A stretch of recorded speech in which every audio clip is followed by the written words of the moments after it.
ਖਰਾਬ ਆ ਪੁੱਤਰ ਗਲਾ ਪੱਕਿਆ ਹੋਇਆ ਵਾ ਹੈ ਖਾਣਾ ਖੁਣਾ ਨਹੀਂ ਖਾਧਾ ਜਾਂਦਾ ਨਹੀਂ ਖਾਧਾ ਜਾਂਦਾ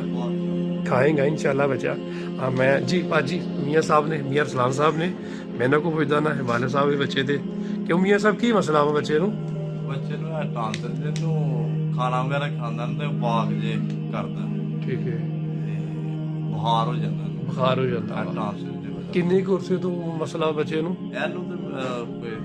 2-3 ਸਾਲ ਤੋਂ ਹੋਣਾ ਹੀ ਹੈ 2-3 ਸਾਲ ਦੇ ਵੇ ਠੀਕ ਮੇਰਾ ਹੈ ਖਿਆਲ ਹੁਣ ਕਿਉਂ 5 ਸਾਲ ਦਾ ਹੈ ਗਿਆ ਉਦੋਂ ਹੀ ਸਟਾਰਟਿੰਗ ਦੇ ਇਹਨੂੰ ਹੋਇਆ ਦਾ ਮਸਲਾ ਕਲੀਅਰ ਨਹੀਂ ਹੋਇਆ ਕਲੀਅਰ ਨਹੀਂ ਅਸਲ ਲਈ ਮੈਡੀਸਨ ਪਰ ਉਹ ਐਵੇਂ ਬਸ ਔਰ ਦੀ ਮਤਲਬ ਹੁਣ ਠੀਕ ਹੈ ਕਾਫੀ ਲੈਂਦਾ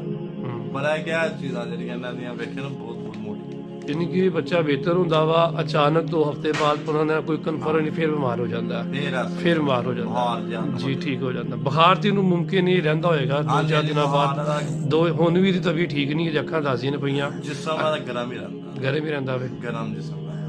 ਕੀ ਨਾਮ ਬੱਚੇ ਦਾ ਜ਼ੁਹਾਨ ਕੋਈ ਨਹੀਂ ਅੱਲਾਹ ਪਾਕ ਸ਼ਿਫਾ ਦੇਗਾ ਅੱਲਾਹ ਤਾਲਾ ਰਹਿਮ ਕਰੇ ਅੱਲਾਹ ਕਰਮ करे क्यों भी जुहान ये देखा जी हजे भी जो ना देखो ना रेडनेस है और थोड़े आंसू भी नहीं अल्लाह पाक ख्याल करेगा।